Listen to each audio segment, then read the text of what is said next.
পাকিস্তান অধিকৃত কাশ্মীরে যে আগুন জ্বলছে তা কেবল স্থানীয় আন্দোলন নয়, এটা পাকিস্তানের শাসন ব্যবস্থা, সেনা কর্তৃত্ব, রাজনৈতিক অবস্থার বিরুদ্ধে এক বিশাল সতর্কবার্তা।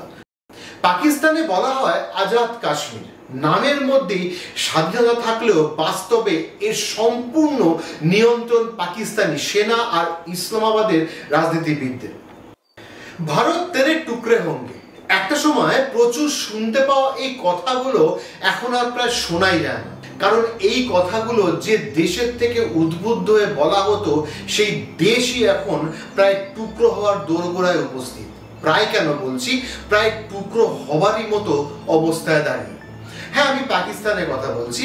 অন্যের ঘরে আগুন দিতে গিয়ে নিজের ঘরেই আগুন লাগার মতো অবস্থা। বেশ কিছু বছর ধরে বিদ্রোহ পাকিস্তানের বিভিন্ন প্রদেশ যেমন বালুচিস্তান, গিলগিট বালতিস্তান, সিন্ধ প্রদেশে যেরকম মাথাচাড়া দিয়ে উঠেছে, তাতে মনে হয় না পাকিস্তান বেশি দিন এই প্রদেশগুলোকে নিজের দেশে ধরে রাখতে পারবে। এই প্রসঙ্গে ভারতের প্রতিরক্ষা মন্ত্রী রাজনাথ সিং একটি সুন্দর কথা বলেছেন মরক্কো সফরে গিয়ে। পাক অধিকৃত কাশ্মীর নিয়ে একটি কথা বলছিলেন রাজনাথ সিং। জানিয়েছেন, আমাদের পাক অধিকৃত কাশ্মীরে কোনো হামলা চালানোর প্রয়োজন নেই, ওটা আমাদের। পিওকে একদিন নিজে থেকেই বলবে আমি ভারতের অংশ। ফের একবার সেই ধ্বনি যেন শোনা যাচ্ছে পাক অধিকৃত কাশ্মীরে। কিন্তু পাকিস্তান অধিকৃত কাশ্মীরে হচ্ছেটা কি? বিদ্যুতের বিল, খাদ্যের দাম, নাকি আরো গভীরে সমস্যা লুকিয়ে আছে? কেন সাধারণ মানুষ শাহবাজ শরীফ সরকারের বিরুদ্ধে ফুঁসে উঠেছে? নমস্কার, আমি দিব্যেন্দু, ইন্টারভিউ চ্যানেলে আপনাদের স্বাগত। পাক অধিকৃত কাশ্মীরে শুরু হওয়া এই আন্দোলনকে বিগত বেশ কয়েক বছরের মধ্যে হওয়া সবচেয়ে বড় বিক্ষোভ বলে মনে করা হচ্ছে। মোট 38 দফা দাবিতে বিক্ষোভ করছে আওয়ামী অ্যাকশন কমিটি বা AAC। এই দাবিগুলির মধ্যে উল্লেখযোগ্য মৌলিক অধিকার সুরক্ষা, শাসনতান্ত্রিক সংস্কার, কাশ্মীরের শরণার্থীদের জন্য পাক অধিকৃত কাশ্মীরের আইনসভায় যে 12টি আসন নির্দিষ্ট করা হয়েছে তার অবলুপ্তি ঘটানো ইত্যাদি। পাকিস্তানে বলা হয় আজাদ কাশ্মীর, নামের মধ্যেই স্বাধীনতা থাকলেও বাস্তবে এর সম্পূর্ণ নিয়ন্ত্রণ পাকিস্তানি সেনা আর ইসলামাবাদের রাজনীতিবিদদের। স্থানীয় মানুষ বছরের পর বছর ধরে শোষণ আর অবহেলার শিকার, কিন্তু এখন সেই চাপ আর চেপে রাখা যাচ্ছে না, মানুষ ফেটে পড়ছে। পাক অধিকৃত কাশ্মীরে মানুষের সমস্যা প্রচুর। বিদ্যুতের দাম আকাশ ছোঁয়া, তার সাথে ঘন ঘন লোডশেডিং, জলের মারাত্মক সংকট, তার উপর ভারত সিন্ধুর জল আটকে দিয়েছে, খাদ্যের দাম প্রতিদিন বাড়ছে, শিক্ষা স্বাস্থ্যের অবস্থা খুবই করুণ, চাকরির সুযোগ বলতে গেলে প্রায় নেই। সবচেয়ে বড় যন্ত্রণা হলো পিওকে থেকে যে বিদ্যুৎ উৎপাদন হয় তা পাকিস্তানের মূল ভূখণ্ডে পাঠানো হয়, কিন্তু স্থানীয়রা তারা অন্ধকারই থাকে। এখানেই মানুষের সব থেকে বড় ক্ষোভের সূচনা। ভর্তুকিযুক্ত আটা, মংলা জলবিদ্যুৎ প্রকল্প থেকে পাওয়া বিদ্যুতের ন্যায্য দামের দাবিও তোলা হয়েছে। রাওয়ালকোট, মিরপুর, কোটলি, নীলম ভ্যালি সহ পাক অধিকৃত কাশ্মীরের বিভিন্ন এলাকায় রাস্তায় বিক্ষোভকারীদের লাখ লাখ বিক্ষোভকারীদের সমাবেশ করতে দেখা গিয়েছে। 2024 সালের শেষ দিক থেকে এই বিক্ষোভ শুরু হয়। প্রথম দিকে ছিল আকারে ছোট, কিন্তু ধীরে ধীরে তা বিশাল আন্দোলনে রূপ নেয়। বাজার বন্ধ, সড়ক অবরোধ, সরকারি দপ্তরে বিক্ষোভ, এই সমস্ত কিছু ঘটতে থাকে পাক অধিকৃত কাশ্মীরে। আর যখন পুলিশ লাঠিগুলি চালায় তখন পরিস্থিতি আরো ভয়ানক হয়ে ওঠে। মানুষ আহত হয়, আহত নয় নিহত হয় প্রচুর। তবুও আন্দোলন থেমেনি। মুজাফফরাবাদে বিক্ষোভ সমাবেশে AACর কমিটির অন্যতম হোতা শওকত নওয়াজ মীর বলেন, যথেষ্ট হয়েছে, আর নয়। হয় আমাদের মৌলিক অধিকার সুরক্ষিত করুন, নয় জনগণের রোষের মুখে পড়ুন। আমাদের লড়াই কোনো প্রতিষ্ঠানের বিরুদ্ধে নয়। গত 70 বছর ধরে যেভাবে আমাদের মৌলিক অধিকারগুলি থেকে বঞ্চিত করা হচ্ছে, আমরা চাই সেই সবকিছু এবার বন্ধ হোক। শাহবাজ শরীফের সরকার দাবি করে যে তারা নাকি উন্নয়ন করছে, কিন্তু বাস্তবে উন্নয়নের টাকা কোথায় যায় বলুন তো? দুর্নীতি আর আমলাদের পকেটে। বিদেশি সাহায্য জনগণের কাছে পৌঁছায় না।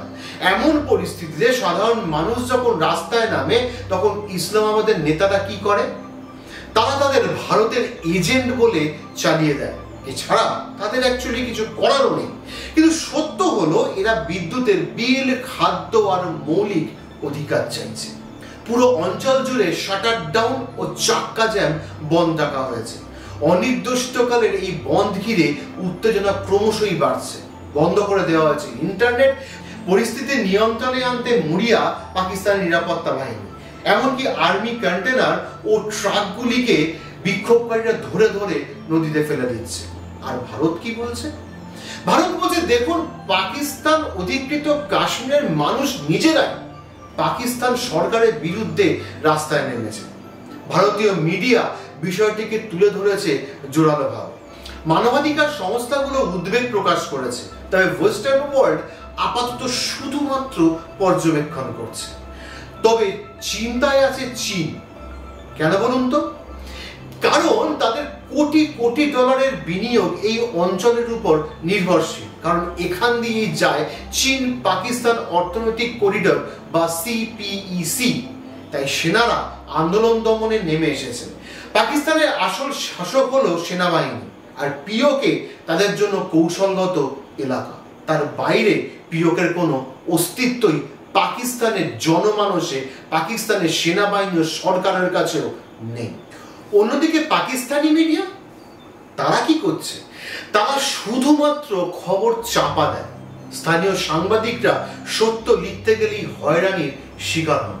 শুধু সোশ্যাল মিডিয়ায় কিছুটা সত্যি তুলে ধরছে, আর সেই খবর পৌঁছে যাচ্ছে আন্তর্জাতিক মহলে। তবেই আমরা আসল খবর জানতে পারছি। অশান্তি শুধুই কি পাক অধিকৃত কাশ্মীরে সীমাবদ্ধ? 2021 সালে আফগানিস্তানের তালিবান সরকার ক্ষমতায় ফিরে আসার পর থেকে পাকিস্তান আফগানিস্তান সীমান্তে হিংসা বেড়েছে।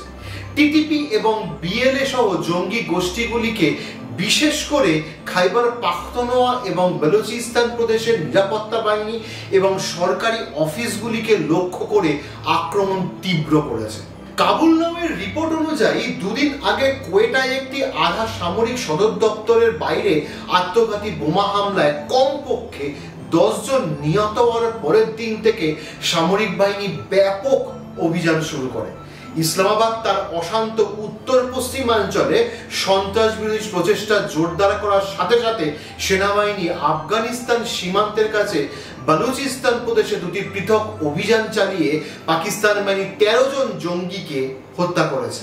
কোয়েটা অভিযানের সময় সেনাবাহিনী বলেছে যে তারা ভারত স্পন্সরিত খোয়ারিজ নামে পরিচিত 10 জঙ্গিকে হত্যা করেছে। ইসলামাবাদে এই শব্দটি তেহরিক ই তালিবান পাকিস্তান মানে টিটিপির জন্য ব্যবহার করে, যা পাকিস্তানি তালেবান নামেও পরিচিত। ইসলামাবাদ বারবার অভিযোগ করেছে যে আফগানিস্তান তালেবান টিটিপি নেতা ও যোদ্ধাদের নিরাপদ আশ্রয় প্রদান করেছে, যাতে তারা আফগান ভূখণ্ড থেকে হামলার পরিকল্পনা করতে পারে পাকিস্তানের উপর। তালিবানরা প্রতিনিয়ত এই দাবিকে প্রত্যাখ্যান করেছে, বলেছে যে বিদেশি জঙ্গিরা আফগানিস্তান থেকে কোনো রকম কাজ করে না এবং পাকিস্তানের নিরাপত্তা সংক্রান্ত বিষয়গুলিকে তারা সম্পূর্ণ আভ্যন্তরীণ বিষয় বলেই বর্ণনা করেছে। ফলে বুঝতেই পাচ্ছেন পাকিস্তান ঘরোয়া সমস্যা নিয়ে চারিদিক থেকে জর্জরিত। তার উপর চরমে আর্থিক মন্দা, কোনো দিকেই তারা সামাল দিতে পারছে না। তাহলে ভবিষ্যৎ কি হতে পারে? একদিকে শাহবাজ শরীফ সরকার হয়তো সাময়িক ছাড় দেবে, অথবা অন্যদিকে সেনারা আন্দোলন দমনে আরো শক্তি প্রয়োগ করতে পারে, আর তার ফলে আরো দীর্ঘ মেয়াদে স্বাধীনতার দাবি জোরালো হয়ে উঠতে পারে।